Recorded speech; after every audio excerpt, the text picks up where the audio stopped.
സമുദ്രത്തിന്റെ ഉപരിതലത്തിന് കീഴിൽ മഹാസമുദ്രത്തിന്റെ ഹൃദയത്തിൽ മറഞ്ഞു കിടക്കുന്ന ഒരു അത്ഭുത ലോകമുണ്ട്.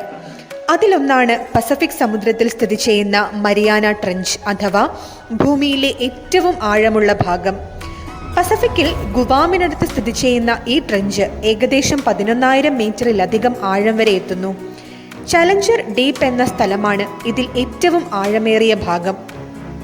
1872 ബ്രിട്ടന്റെ റോയൽ നേവി കപ്പലായ HMS ചലഞ്ചറിൽ സമുദ്രങ്ങളുടെ ആഴവും ഘടനയും മനസ്സിലാക്കാൻ കുറച്ച് ഗവേഷകർ യാത്ര തിരിച്ചു. സമുദ്രയാത്രകളിൽ അപകടങ്ങൾ ഒഴിവാക്കാൻ ആഴം കൂടിയ ഗർത്തം കണ്ടെത്തുക എന്നതായിരുന്നു ലക്ഷ്യം.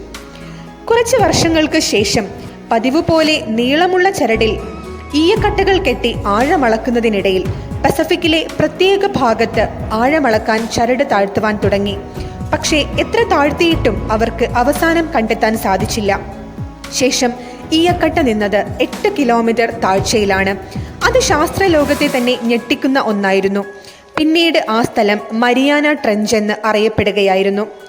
ഭൂമിയിലെ ഏറ്റവും ഉയരം കൂടിയ പർവ്വതമായ എവറസ്റ്റ് കൊടുമുടിയുടെ ഉയരം 8.84 കിലോമീറ്ററോളമാണ്. അതായത് എവറസ്റ്റ് കൊടുമുടി മരിയാന ട്രെഞ്ചിൽ മുക്കിവെച്ചാൽ വീണ്ടും 2 കിലോമീറ്ററോളം സ്ഥലം ബാക്കിയാകും. മരിയാന ട്രെഞ്ചിന് 69 കിലോമീറ്ററോളം വീതിയുണ്ട്. സൂര്യപ്രകാശം ഒട്ടും എത്തിപ്പെടാത്ത സ്ഥലമാണ് ചലഞ്ചർ ഡീപ്പ് എന്ന ഭാഗം. യഥാർത്ഥത്തിൽ കടലിന്റെ ആഴങ്ങളിലേക്ക് പോകുമ്പോൾ നേരിടുന്ന വലിയ പ്രശ്നം അവിടെ അനുഭവപ്പെടുന്ന ഉയർന്ന മർദ്ദമാണ്. ചലഞ്ചർ ഡീപ്പിലെ പ്രഷർ 16,000 PSI ആണ്.